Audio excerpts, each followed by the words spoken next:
Hello student, good morning. कल हमने permutation के सारे कॉन्सेप्ट को क्लियर कर लिया है। एक्सरसाइज 6.1 भी ओवर कर चुके हैं। आज हम एक नया पॉइंट्स लेने वाले हैं, उसका नाम है combination. So first of all we have to understand meaning of combination. Permutation में हम लोग क्या करते थे, तो अरेंजमेंट करते थे। जब भी किसी का अरेंजमेंट करना होता था तो हम क्या करते थे, परम्यूटेशन को अप्लाई करते थे, right. In combination the total number of selection, you have to remember the word combination for selection of r less than or equal to n things out of n different things is called combination। इसका meaning है total thing में से कुछ भी select करना। यानी अगर हमारे पास 10 चॉकलेट्स है और उसमें से किसी भी 5 चॉकलेट को अगर हमें सिलेक्ट करना है तो उसका कॉम्बिनेशन क्या होगा, 10C5।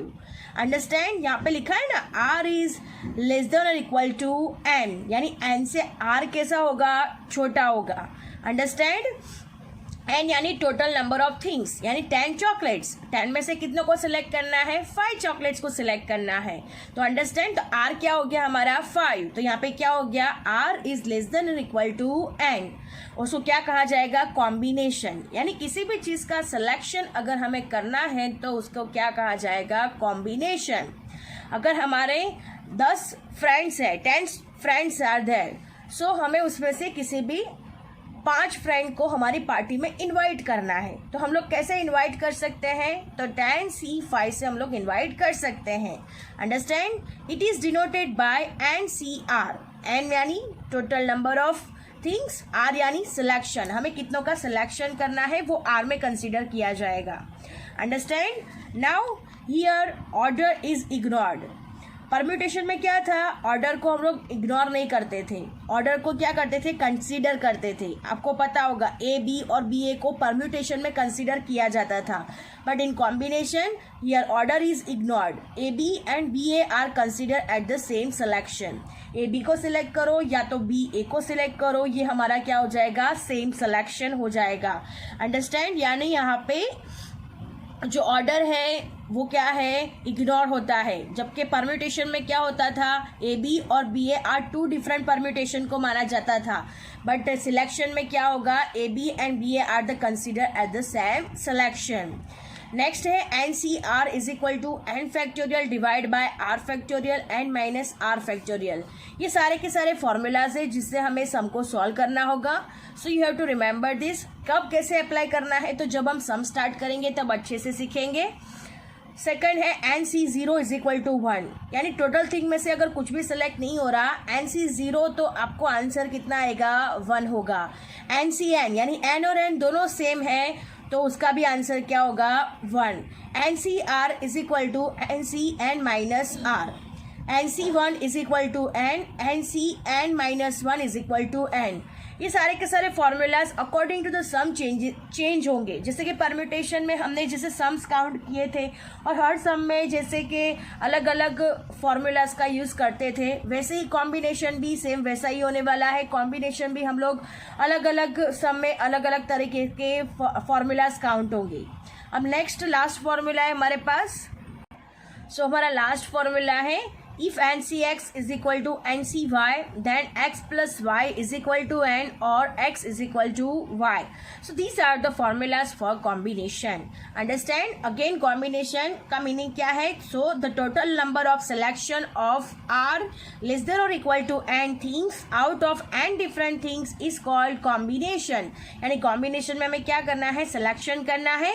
It is denoted by NCR and the order is ignored here, A, B and B are the same selection। and then formulas, NCR is equal to n factorial divided by r factorial n minus r factorial। NC0 is equal to 1, NCN is equal to 1, NCR is equal to NCN minus r, NC1 is equal to n, NCN minus 1 is equal to n, and last है if NCX is equal to NCY then x plus y is equal to n or x is equal to y। So students, ये सारे हमारे formulas हो गए। अब हम इसके related exercise को काउंट करने वाले हैं।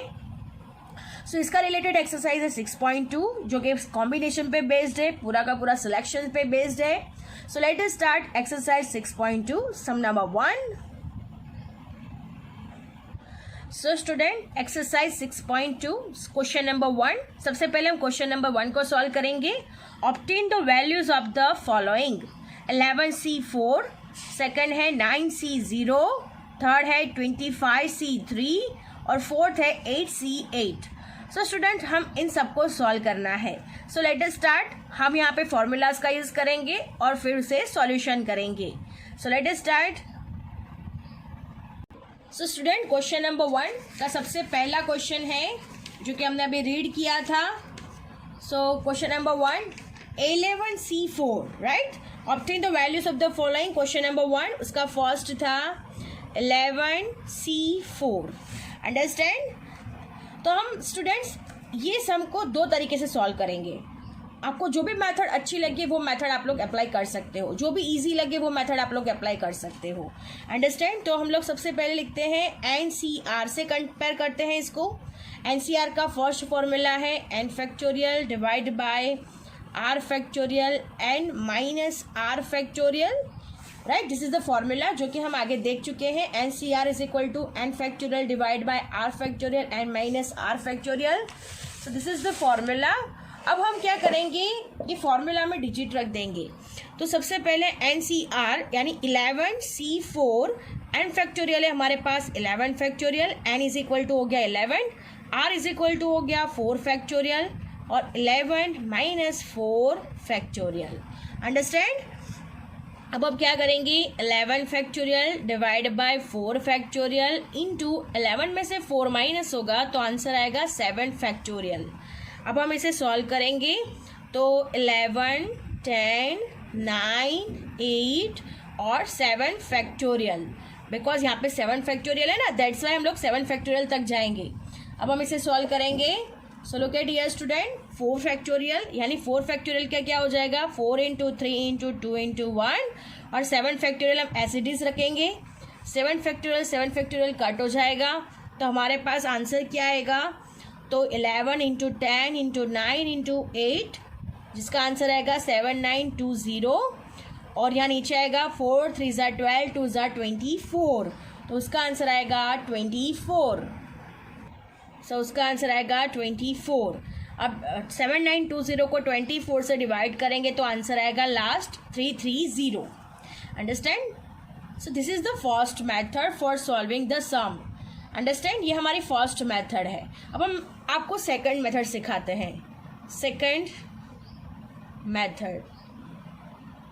So look at here student. Second method में क्या करना है, ये इसी की मेथड है, सेम आंसर आएगा. आप लोग देख सकते हो 11C4 है तो सबसे पहले 11C4 है तो सबसे पहले हम लोग क्या करेंगे 11 फैक्टोरियल कर देंगे और डाउन साइड 4 फैक्टोरियल कर देंगे. क्या किया हमने 11 फैक्टोरियल कर दिया और 4 फैक्टोरियल कर दिया. अब हम देखेंगे 4 फैक्टोरियल है तो 4 3 2 1. अब हम नीचे कितने स्टेप बैक गए हैं तो 1 2 3 स्टेप बैक गए हैं. तो यहाँ ऊपर भी हम लोग कितने बैक जाएंगे 3 स्टेप. तो 11 10 9 8. अंडरस्टैंड. यानी टोटल 4 स्टेप हो जाने चाहिए, ऊपर भी 4 और नीचे भी 4. अंडरस्टैंड. यहाँ जितने स्टेप आप लोग बैक जाओ उतने ही स्टेप आप लोगों को अपर साइड भी बैक जाने हैं. ऊपर और नीचे दोनों के दोनों स्टेप दोनों के दोनों डिजिट्स सेम होने चाहिए. यानी 1 2 3 4 तो यहाँ पे भी 1 2 3 4 ही होना चाहिए. अब हम इसे सॉल्व कर सकते हैं. अब इन सब का मल्टीप्लिकेशन कर दो तो आंसर आएगा 7920 आ जाएगा आंसर. और 4 3 ज़ा 12 2 ज़ा 24 आ जाएगा और फाइनल आंसर आएगा 330. अंडरस्टैंड. सो स्टूडेंट्स हम लोग जब भी आगे सम काउंट करेंगे तब यही फॉर्मूला से काउंट करेंगे because this is the easiest way to find the combination. Understand. तो हम लोग यही फॉर्मूला से काउंट करेंगे 11 और 4 तो 11 4 3 2 1. यहाँ पे जितना डाउन साइड हो यानी आर को 1 तक ही ले जाना है और जितना स्टेप आप लोग बैक जाओ उतना ही अपर साइड पे भी बैक जाना है. Understand. So this is the first sum. Now moving to the next sum. Next sum है 9C0. सो हमारा सेकंड सम है 9C0, राइट। तो स्टूडेंट्स 9C0 हमने फॉर्मूलाज में देखा था कि NC0 होता है तो आंसर क्या आता है, 1 आता है। सो यहाँ पे भी हमारा डायरेक्ट आंसर 9C0 में भी आंसर क्या आ जाएगा, 1। अंडरस्टैंड, यहाँ पे कोई कैलकुलेशन की ज़रूरत नहीं है, because according to the formula अगर NC0 है, NC0 तो आंसर क्या आएगा, 1। 9C0 आंसर क्या आएगा, 1। जब R हमारा 0 होता है तब आंसर क्या आएगा, 1। अंडरस्टैंड। सो 2 9C0 का आंसर आएगा हमारे पास 1। अब नेक्स्ट सम था 25C23। थर्ड नंबर का क्वेश्चन है 25C23। Understand. So students NCR is equal to formula ले लेते हैं, n factorial divide by r factorial n minus r factorial. So students मैंने आगे आपको बताया था ना कि 20 अगर r जितना हो उतने स्टेप बैक जाना है, तो यहाँ पे आप लोग ऐसे कर सकते हो कि 23 से 22, 21, 20, 90 से 1 तक जा सकते हो, और अपर साइज भी 25, जितने डाउन साइड गए उतने अपर साइड पे जा सकती हो। बट यहाँ पे क्या हो जाएगा, थोड़ा लंबा हो जाएगा, बहुत बड़ा हो जाएगा। अंडरस्टैंड। जब छोटी छोटी डिजिट्स होती है तब हम वो सेकंड मेथड जो मैंने आप लोग को फर्स्ट सम में करवाई है वो हम यूज़ करते हैं, लेकिन जब ऐसी बड़ी डिजिट होती है तब वो पॉसिबल नहीं होगा। अगर कर सकते हो तो आप लोग कैलसी से पॉसिबल है, बट बहुत ही लंबा आंसर आएगा। लंबा तो आंसर आएगा ही, बट क्या होगा, कैलकुलेशन आपके लिए बढ़ जाएगा। आंसर तो वैसे छोटा ही आएगा, बट आपके लिए कैलकुलेशन है ना बढ़ जाएगा। सो हम लोग उसी लिए यहाँ पे ये फॉर्मूलाज का यूज़ करने वाले हैं। n फैक्टोरियल यानी 25 factorial divide by r factorial यानी 23 फैक्टोरियल। 25 माइनस 23 फैक्टोरियल हो जाएगा, राइट। तो हम क्या करेंगे, 25 into 24 into 23 factorial, because down side पे 23 फैक्टोरियल है, और 25 में से 23 माइनस हो जाएगा तो आएगा 2 फैक्टोरियल। अंडरस्टैंड। अब यहाँ पे 23 फैक्टोरियल कट हो जाएगा। 25 इंटू 24 यानी आएगा 600, और 2 फैक्टोरियल यानी इसका क्या हो जाएगा, 2 इंटू 1 हो जाएगा। सो 2 आएगा। अब 2 600 डिवाइड बाई 2 यानी फाइनल आंसर आएगा 300। Understand. So our answer is 300। Understand.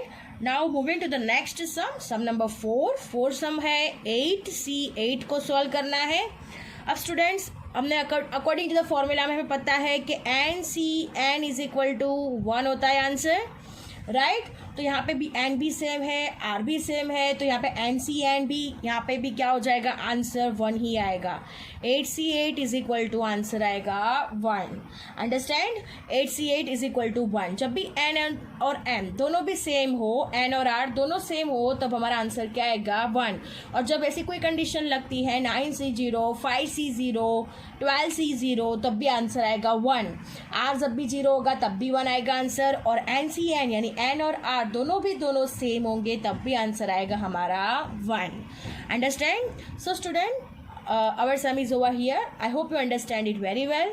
Thank you, students.